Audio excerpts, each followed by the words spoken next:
j'ai entamé ces recherches juste dans le but de pouvoir adopter un enfant. Et là, je me suis retrouvée avec une famille colombienne. Et là, ça a été la descente aux enfers, vraiment. Bonjour et bienvenue dans le podcast Le Journal d'une adoptée. Aujourd'hui, je suis ravie d'accueillir Yesenia, qui est adoptée de Colombie et qui a accepté de répondre à mes questions quant à ses recherches biologiques, à la recherche de sa famille biologique. Bonjour Yesenia, bienvenue. Merci Bonjour, d'être là. merci. Donc, si Merci. tu veux, on peut commencer par raconter ton histoire. Bonjour, je m'appelle Yesenia. Je suis née en Colombie, à Chaparral, et j'ai été adoptée en Belgique. Je suis arrivée en Belgique à l'âge de 2 ans et demi. Ça fait 34 ans que je suis en Belgique, que je suis arrivée le 1er novembre. C'est assez comique de se souvenir de ça, vu que c'est le jour des morts. En général, c'était le moment où la famille, les gens faisaient des grandes fêtes pour la Toussaint. Ben, moi, j'ai tout cassé entre parenthèses pour qu'on vienne me chercher à Bruxelles. Et donc, je suis adoptée dans une famille belge où j'ai des parents qui sont blonds, yeux bleus. Moi, j'ai la peau différente. C'est très important de le souligner, étant donné que je me suis sentie toujours différente à cause de ça et que forcément, j'ai toujours su que j'étais adoptée parce que physiquement, je suis différente.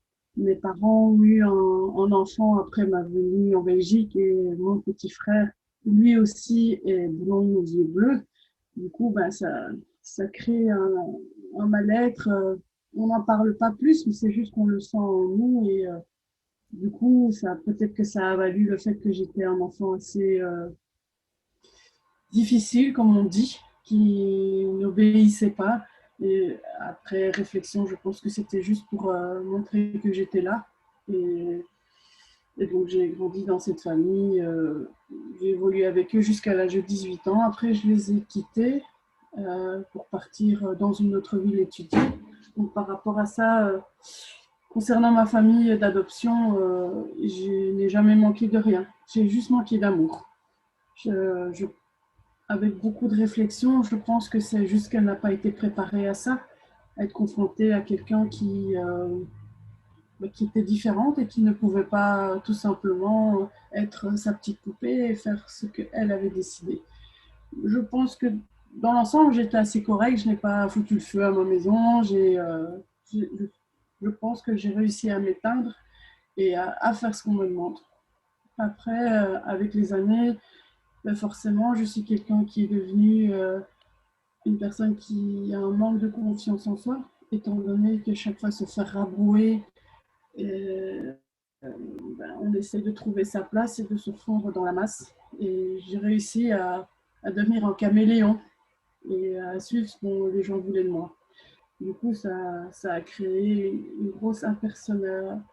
Je suis devenue très impersonnelle en fait. J'étais un peu ce que tout le monde voulait être. Et avec le temps, j'ai appris à changer grâce à mon mari, que j'ai connu à l'âge de 18 ans. Je l'ai connu durant mes études. Et lui m'a aidé à découvrir qui je suis. Euh, je suis tombée enceinte, j'ai eu mon premier enfant.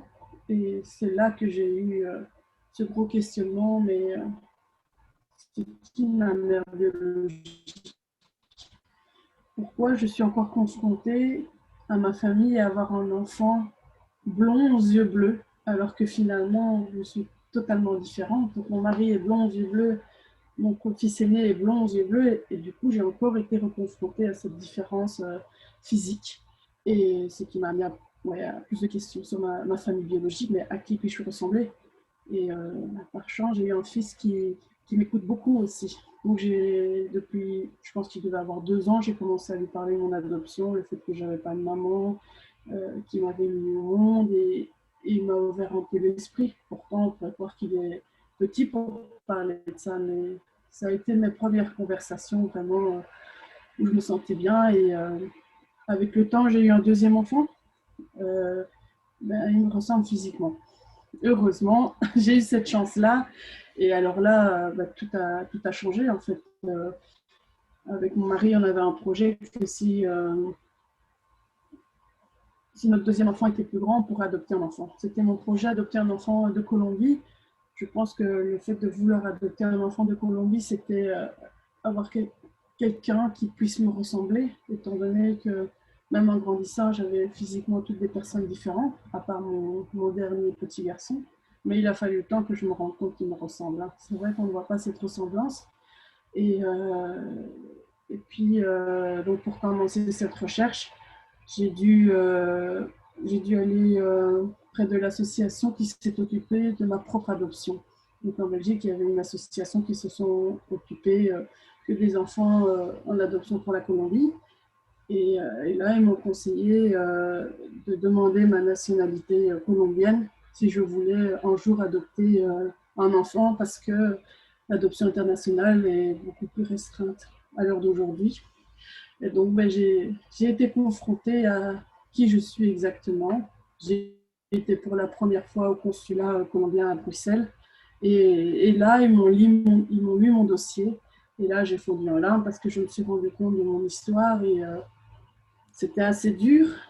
Et ben, je me suis relevée. Après tout, ça reste du passé. C'est sûr que c'est ancré en nous.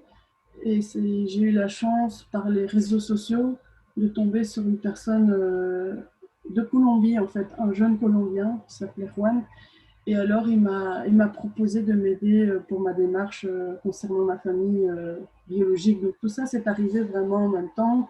Le consulat, la rencontre avec ce garçon-là. Et là, je suis partie vraiment dans une vague, dans une houle, dans une tornade, même à laisser mon mari de côté. Pour ça, je le remercie beaucoup parce qu'il a été très courageux, parce que pendant plus d'un an, je l'ai mis de côté, mes enfants aussi. J'étais vraiment à fond sur ma recherche. On a vraiment creusé mes papiers. Bon, on avait quelques informations, on avait le nom de la mère biologique, on savait où elle avait vécu, mais le dossier n'était pas complet, donc on a dû faire appel aux services sociaux du pays qui s'appelle Bienestar pour avoir des infos supplémentaires. Bon, ça reste des services sociaux, donc c'est assez lent. Donc, il y a moyen d'attraper quelques cheveux blancs, mais on n'y est pas arrivé. On a réussi à avoir les infos qui manquaient. Donc, ce que j'ai eu comme info supplémentaire, c'est le prénom de ma marraine et le nom de mon père biologique. Donc, après, en ayant ces données-là, je me suis lancée sur les réseaux sociaux. Ça a été assez rapide.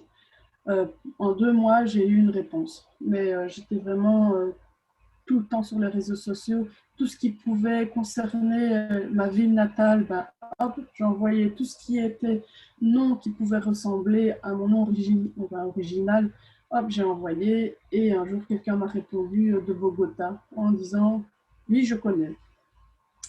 Et donc, ça s'est passé au bout de 2 mois. Ça s'est passé même en 2017. Et donc là, j'ai jamais cru que c'était possible. J'ai entamé ces recherches juste dans le but de pouvoir adopter un enfant. Et là, je me suis retrouvée avec une famille colombienne. Et là, ça a été la descente aux enfers. Vraiment. C'était pas quelque chose de positif parce qu'on s'imagine, ouais, c'est trop génial, on a fait les recherches, on va retrouver sa famille, ça va être merveilleux. Et en fait, ça a commencé dès le moment où j'ai eu la photo de ma mère biologique. J'ai eu un rejet en me disant waouh, c'est elle en fait. Et je ne savais pas expliquer pourquoi. Et donc pendant 2 ans, j'ai appris, un an et demi, j'ai appris à les connaître. Donc c'était par réseaux sociaux, par WhatsApp. Là, j'ai compris que c'était ma famille, mais que c'était pas ma famille. C'est des étrangers, on a une culture différente, on a une manière de penser qui est totalement différente. Et il y a un moment où ben, ça coince tout simplement. Donc j'étais déjà assez stressée avant d'arriver en Colombie. Et donc j'y suis arrivée, j'ai mis les pieds là-bas en Colombie, j'ai rencontré mes frères et sœurs. La personne qui m'est le plus chère, en fait, c'est ma sœur. Ma mère biologique, ça a été exactement la même chose que quand j'ai vu sa photo. Ça a été très froid, en fait.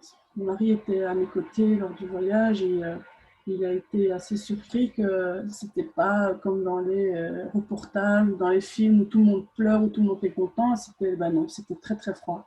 Et même aujourd'hui, je ne sais toujours pas dire pourquoi. Est-ce que c'est quelque chose qui est en moi que je ne sais pas maîtriser? Enfin, voilà, c'est inexplicable. Et depuis, on reste en contact, hein, mais c'est différent. Est-ce que tu penses que... Pardon, je te tutoie. Oui, il n'y a pas de problème. Est-ce que tu penses que c'était froid uniquement de ton côté ou également de son côté? Est-ce que tu sais si elle attendait un jour justement cette rencontre ou tu l'as prise un peu au dépourvu, elle et sa famille, ce qui expliquerait ce froid finalement et effectivement pas les retrouvailles comme on peut voir à la télé? En fait, mes frères et sœurs connaissaient mon existence. Ma plus jeune sœur a enfanté à 10 ans son premier enfant. Et c'est à ce moment-là, premier enfant de la famille, qu'elle a ressenti le besoin de parler de moi, qu'on m'avait volé. Donc oui, on était au courant de moi et elle était super contente de savoir que j'existais. Elle était très fière. Mais moi, je n'ai pas eu le même ressenti. Euh, Vraiment pas. Je, Surtout que c'est au fur et à mesure du temps, j'ai appris à la connaître un petit peu et c'est une femme qui veut tout maîtriser, qui veut que je sois sa petite poupée dans sa poche et je veux pas revivre ça. J'ai vécu ça avec ma famille d'adoption et il est hors de question qu'aujourd'hui j'ai pris beaucoup de recul par rapport à ça.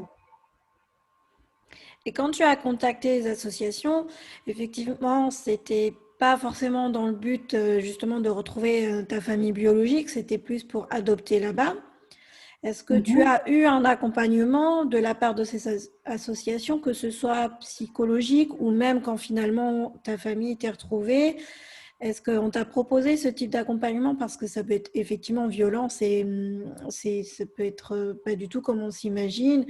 Et comme toi, si je comprends bien, tu en as souffert et comme tu as parlé de descente aux enfers, est-ce qu'à un moment, on t'a proposé cette aide? Non, pas du tout. Pas du tout. Même, ils étaient plutôt assez contre que je retrouve ma famille biologique. Je ne sais pas pourquoi. Et c'est vrai que je leur ai signalé quand je les ai retrouvés, mais après, j'ai coupé les liens. Ça ne m'intéressait pas plus que ça. Donc, non, moi, je n'ai pas été suivie psychologiquement. Par contre, le jeune Colombien que j'ai rencontré sur Internet, ben, il m'a suivi. Mais vraiment, quand je le suivi, il m'a écouté, même à dire ah, il fait super beau dehors, il pleut. Il m'a vraiment suivi pour tout. Et le jour où j'ai retrouvé ma famille, il m'a dit bon, c'est terminé. Là, c'était une grosse claque. J'avais l'impression qu'il m'abandonnait. C'était la fin du monde. Je me retrouvais avec des gens que je ne connais pas. Et heureusement, quand j'avais été au consulat, j'ai fait la rencontre d'une vieille dame. Elle s'appelle Lara et elle a une soixantaine d'années et elle m'a suivie. Elle s'est fait, elle s'est fait violente pour moi parce que elle a été assez dure dans ses paroles. Au départ, je ne comprenais pas tout parce que j'avoue, je suis une personne assez naïve où je pense que tout le monde est gentil, tout le monde est beau et elle, justement, elle m'a bien prouvé que ce n'était pas le cas. Hein. Et toi, avant ça, tu n'as jamais eu envie de les retrouver, de retrouver ta famille Non, biologique? je n'ai jamais eu besoin. Est-ce que ta famille adoptive a été au courant de cette démarche? Parce que je vois que, pas comme tu disais au début, tu as fait quand même une sorte d'introspection sur toi, pourquoi tu réagissais comme ça, sur le fait du coup, tu t'es transformé en caméléon. Tu as fait une belle analyse là-dessus. Est-ce que tu en as déjà parlé à ta famille adoptive, Oui, que tu as essayé de t'adapter à eux finalement, que ça n'a pas fonctionné? oui, bien sûr, je lui en ai parlé parce que j'avais besoin de mes documents originaux pour demander ma carte d'identité colombienne. Et à ce moment-là, ben, elle me les a donnés. Elle dit oui, c'est bien, mais à mon avis, elle ne pensait pas que je retrouverais ma mère biologique. Et le jour où je lui ai dit que j'avais retrouvé ma famille biologique, il y a un fossé qui s'est creusé. Je peux la comprendre aussi, donc je ne juge pas les gens, je peux imaginer que c'est difficile et c'est vrai que ce jour-là, je lui ai reproché plein de choses par rapport au passé et je pense que je n'ai pas été sympa par rapport à ça. Je lui ai dit c'est de ta faute ce qui s'est passé, je ne me sentais pas bien parce que tu as fait ça et après je m'en suis un peu voulu et du coup on a décidé toutes les deux de ne plus parler de la Colombie. Donc ça c'est un sujet qu'on ne parle plus. D'accord. Est-ce que ta mère savait que tu étais un enfant volé ou pas du tout? Le problème, c'est que je ne saurais vraiment jamais la vérité parce que ma mère biologique, je la caractériserais comme quelqu'un qui raconte beaucoup d'histoires. Une fois, elle va me dire blanc, le lendemain, elle va me dire bleu. Et donc, concernant pourquoi je ne me suis plus retrouvée dans ses bras, c'est assez confus. Elle avait aussi une vie assez précaire. Elle faisait partie de ces nombreuses femmes qui travaillent dans la prostitution. Forcément, c'est pas un super beau milieu, donc elle traînait dans l'alcool, un peu dans la drogue. À l'âge de 18 ans, elle avait déjà un enfant de 2 ans et demi. Ce qui s'est passé, c'est que j'étais un enfant très malade. Je pense qu'elle me regardait un peu avec elle, j'y passais, parce qu'elle ne savait pas subvenir à mes besoins. Et je pense qu'il y a un moment, elle a pu se suivre. Elle m'a déposée à l'hôpital et elle n'est jamais venue me rechercher. Ah, d'accord. C'est ça, en fait. Hmm. Ça, c'est ce qui est marqué dans les dossiers, c'est ce qu'elle m'a confirmé. Mais elle rétorque qu'elle n'a jamais voulu me donner en adoption. Ça, je pense que c'est possible. Hein. Je pense que c'est fort probable. Elle me dit qu'elle a voulu revenir après, mais ça, je ne la crois pas, en fait. Après, c'est pas grave, hein, les choses sont faites, hein, on ne changera pas le passé. Hein. J'aurais tendance à dire que grâce à sa faiblesse, j'ai une vie totalement différente et ma vie, je peux la comparer à celle de ma sœur, étant donné que la vie que ma sœur a, c'est la vie que moi j'aurais dû avoir, parce qu'elle et moi, on n'a que 8 mois de différence. Hmm. Elle est 8 mois plus jeune que moi. Et quand elle m'a raconté toute son histoire, là, je me suis dit, oufti, la chance. C'est bien en tout cas que tu le prennes comme ça. Et pour revenir à tes Oui, aujourd'hui, recherches, je le prends comme ça, ouais. bien sûr. Pour revenir à tes recherches, euh, c'est toi qui donc as contacté via les réseaux sociaux ta mère biologique, c'est ça, parce que quelqu'un connaissait le contact? C'est ça, oui. Et ça, tu l'as fait toute C'est seule? ça. Alors là, c'est vraiment. Oui, oui, j'étais toute seule. Hein. Mm. Je me souviens, c'était en pleine nuit. Il devait être minuit, 1 heure du matin, étant donné qu'il y a un décalage horaire de 8 heures par rapport à la Colombie. Et, euh, et je me souviens, oui, j'y revenais pas. Et j'étais en contact avec la vieille dame. Elle disait, dis-moi, on sait aussi qu'en Colombie, il y a quelques Ouistiti aussi qui aiment bien se faire passer pour d'autres personnes. Et avec les questions, on s'est bien rendu compte que c'était bien ma famille, en fait. Et puis, la ressemblance, elle ne trompe pas non plus. Ça m'a même fait bizarre de ressembler à quelqu'un, en fait. C'est assez curieux. Oui, tu ressemblais enfin à quelqu'un. Oui, c'est ça. Du coup, tu n'as pas fait de test ADN pour confirmer? Non, j'avais pas besoin de le faire. Franchement, ça saute aux yeux et on ne peut pas se tromper. Et tu parlais couramment espagnol? Pas du tout. Je ne parlais pas un seul mot d'espagnol. Je me suis dit, bon, je vais peut-être commencer, mais dans ma tête, jamais je retrouverai ma famille biologique. C'était impossible pour moi. Donc, je pense que je m'étais dit, ouais, je vais le faire pour faire bien, mais là, je me suis retrouvée vraiment avec des gens qui parlent espagnol et moi, je ne comprenais rien du tout, à part dire que je ne comprenais rien, c'est tout ce que je savais dire. Donc après, sur le tas, j'ai dû apprendre et aujourd'hui, j'arrive à mieux m'exprimer avec eux et à me faire comprendre. C'est plus agréable.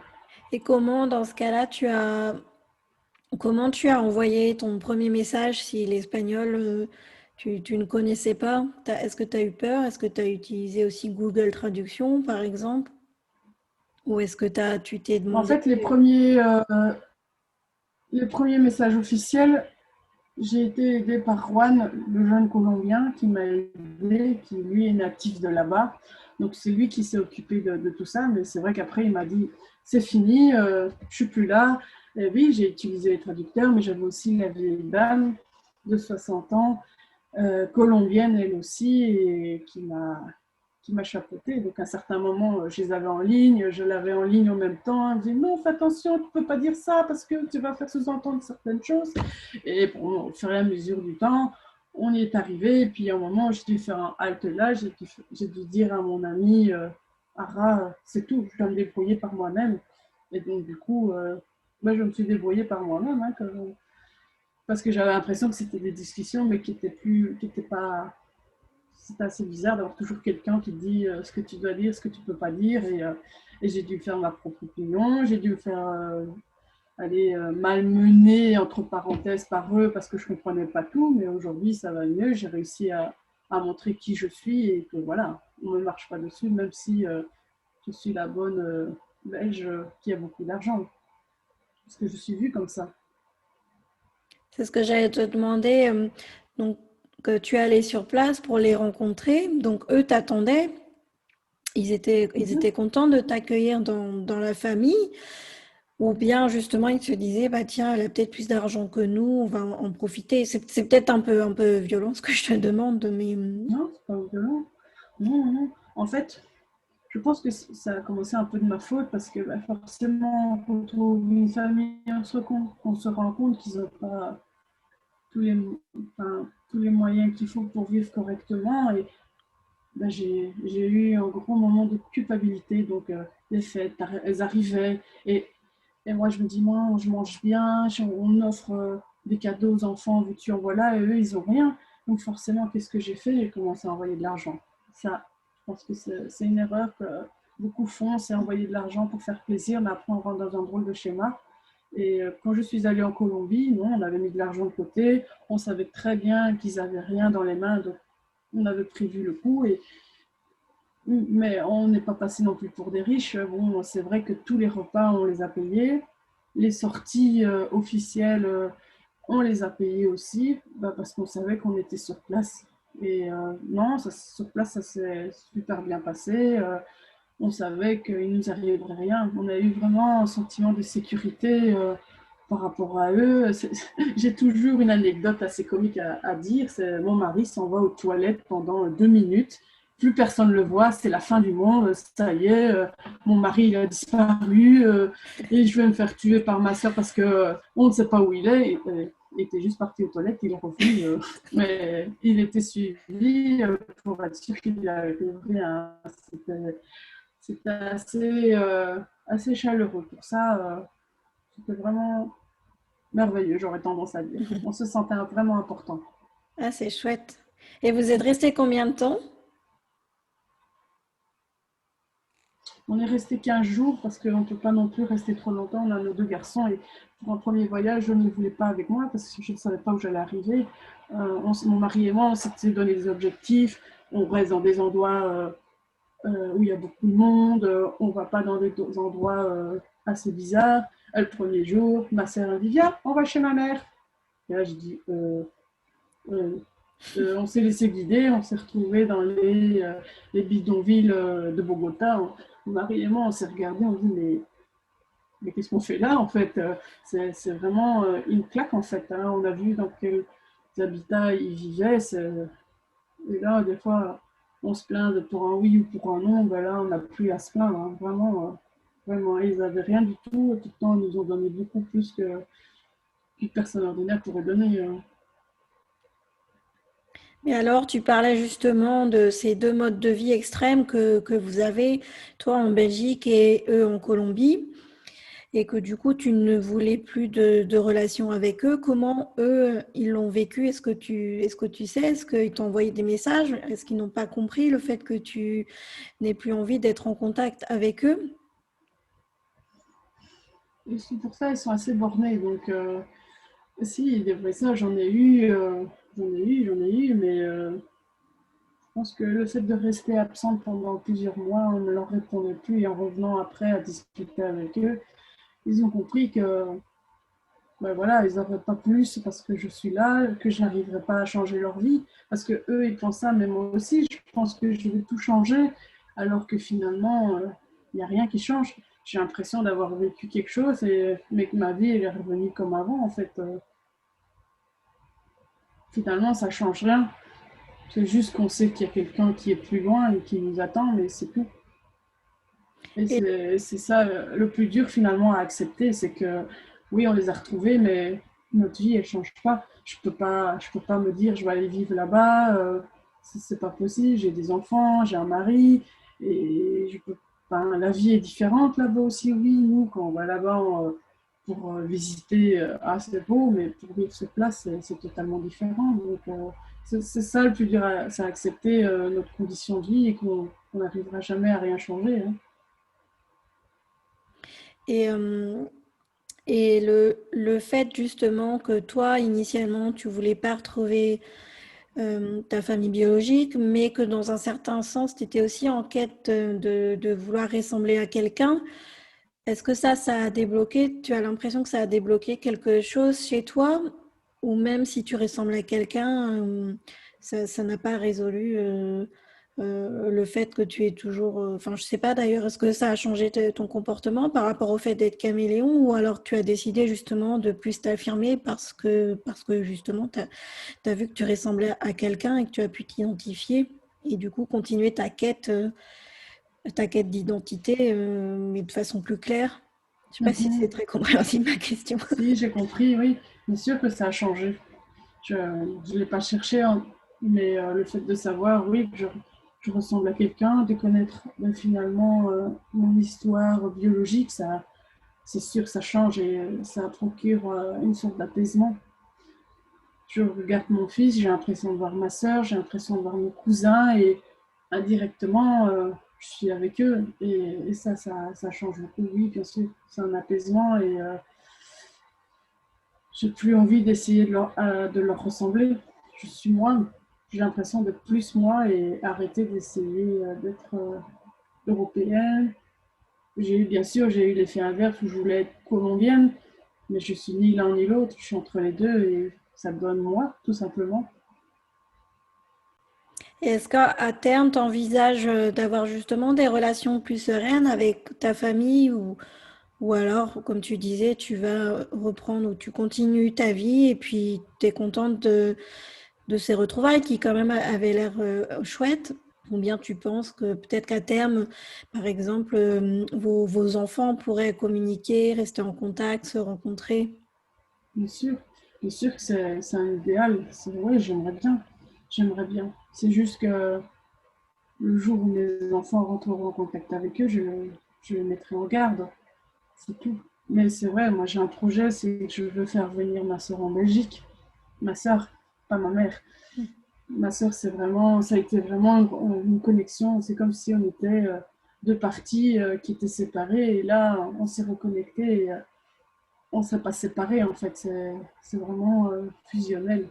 C'est une grande douleur d'être loin de là-bas, mais je reste positive. Je me dis que j'attendrai. Normalement, elle devait arriver ici en mai-juin. Malheureusement, à cause du coronavirus, ben, elle n'a pas su venir. Donc, on attend avec impatience que les frontières réouvrent et vivre ce qu'on doit vivre. Parce que, bon, c'est vrai que moi, je l'invite à la maison, mais pour elle, ça va être un choc aussi complètement différent. Une fois qu'elle va voir où je vis, quels sont mes moyens, je sais que ça peut changer beaucoup aussi dans sa tête. Donc, c'est à voir. Il faut vivre les expériences et tirer positif.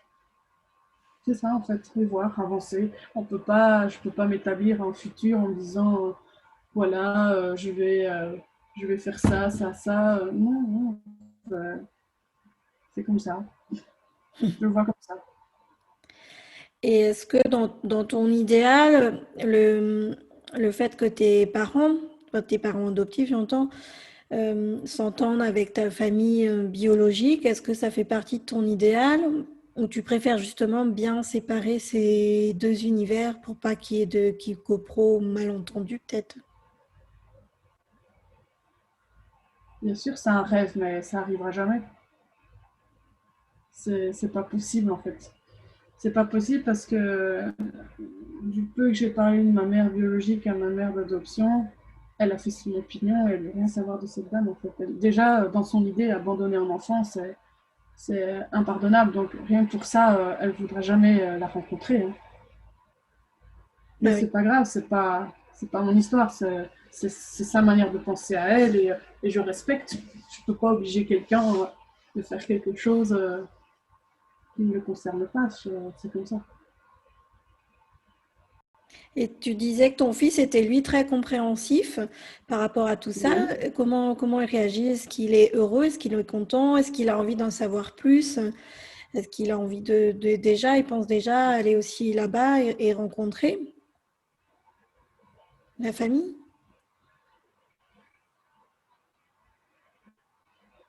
Je pense que oui, parce qu'il m'a demandé de faire un exposé au sein de sa classe. Donc, juste avant de partir en Colombie, j'ai réalisé un exposé. euh, et donc, j'ai parlé de mon adoption, comme je viens de vous parler de mon adoption à des enfants de l'âge de 8-9 ans. Et donc, j'étais étonnée, ils m'ont écouté. Et c'est là que j'ai vu qu'il avait quand même pas mal d'intérêt par rapport à mon histoire. Et oui, bien sûr, il aime bien essayer de temps en temps échanger avec eux. Il s'est mis à étudier de par lui-même l'espagnol. Pourtant, il est tout jeune, mais voilà, avec des petites applications, les enfants, ils savent jouer et apprendre les langues. Et pour ça, oui, il est assez ouvert. Bien sûr qu'il aimerait bien aller à Colombie. C'est la seule chose qui pourrait le freiner, c'est la nourriture, qui est différente.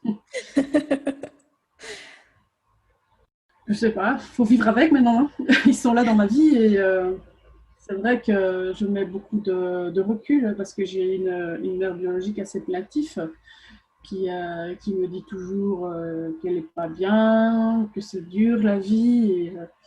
Et tout au début, ben, j'étais trop à prendre tout au premier degré et je pense que j'aurais pu envoyer tous des salaires complets là-bas et j'aurais pu me mettre à la rue pour eux en fait.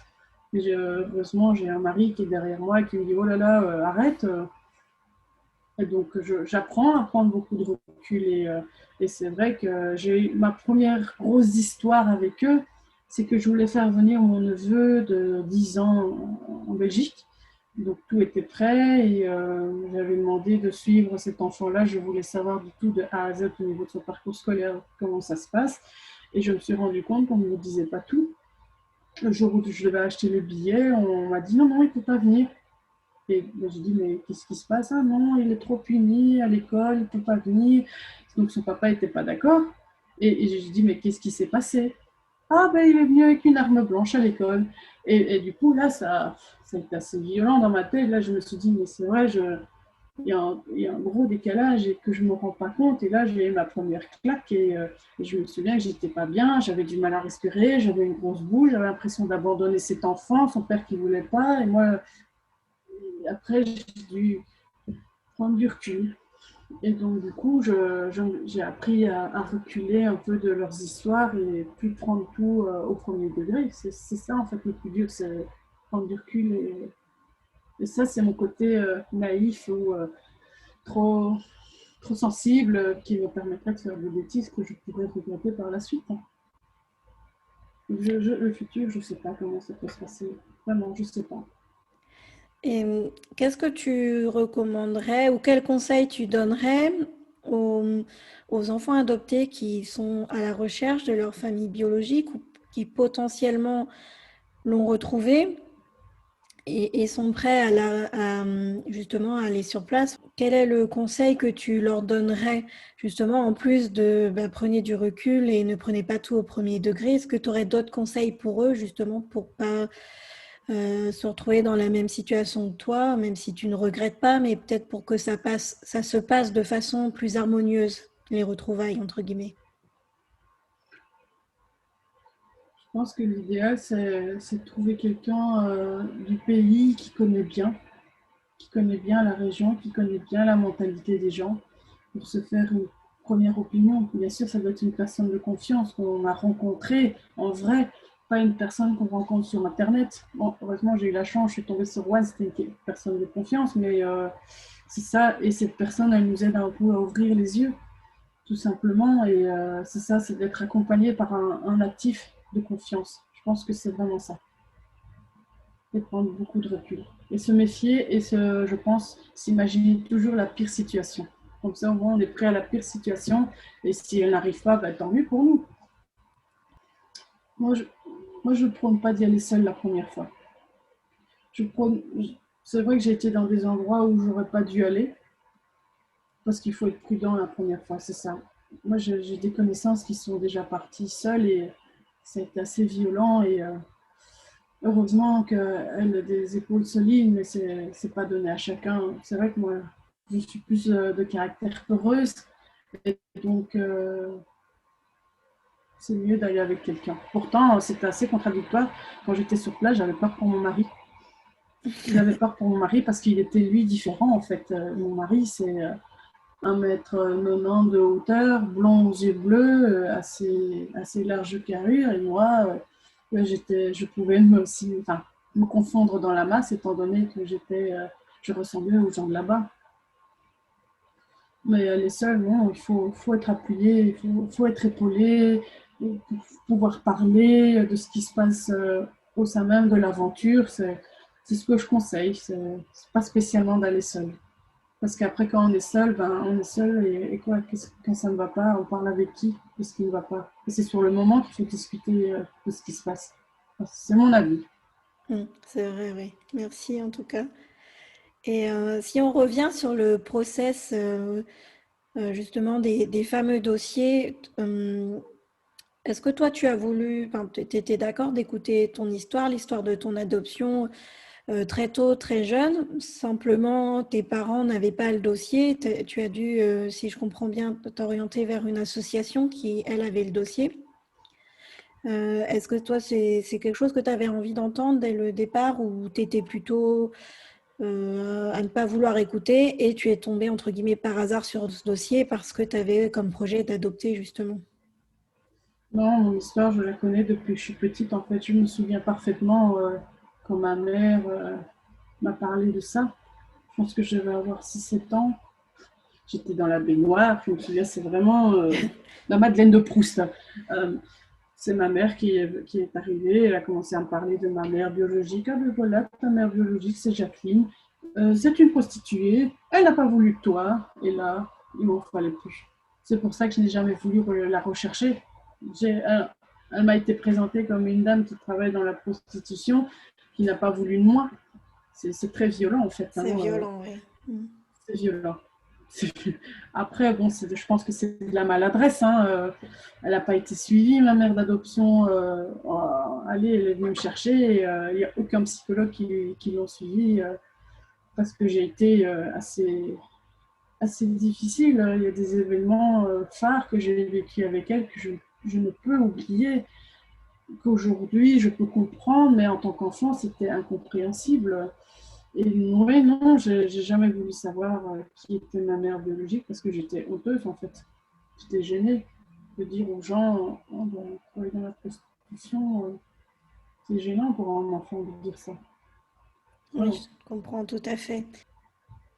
Mon dossier original, ma mère l'avait, hein. C'est juste que je voulais pas, j'étais gênée de lui dire, ah, je recherchais ma mère d'adoption parce que j'avais un sentiment de la trahir en fait.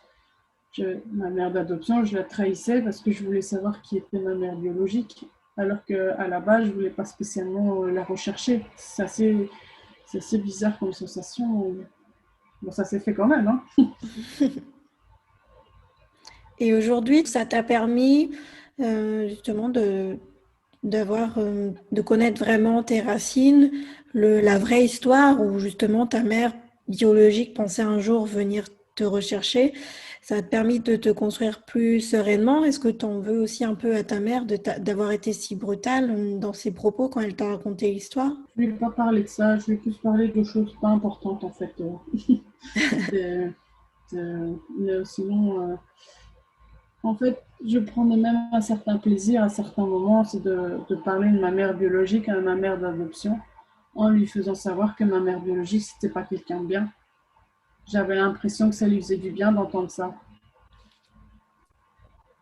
Et bon, quand je lui disais qu'elle était menteuse et que je ne pouvais pas lui faire confiance, j'ai l'impression que ma mère d'adoption, ça l'a calmée un peu aussi, de savoir qu'elle a toujours sa place en fait.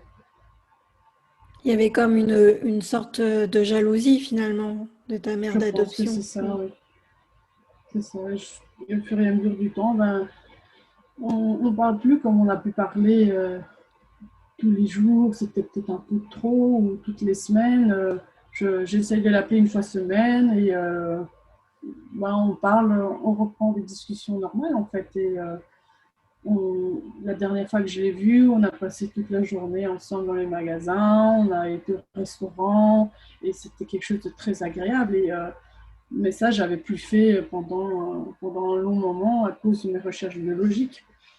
J'étais trop axée et j'avais une visière, c'était la Colombie, ma mère biologique, eux.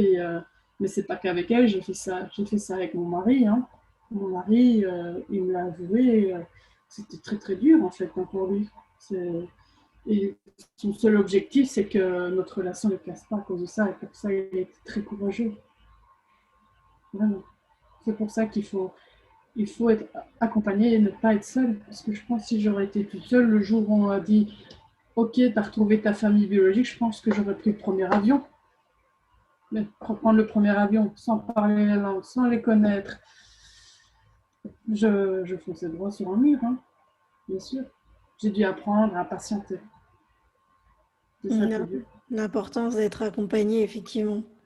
Peu importe par qui finalement, mais de ne pas être seul pour pas aussi se laisser embobiner. Comme tu disais, tu avais commencé à envoyer de l'argent. Donc, c'est important tout ça. Est-ce que l'association, justement, qui C'est ça. n'était pas pour que Oui, tu parce que partes ça, je l'avais caché à mon mari. Ah, d'accord.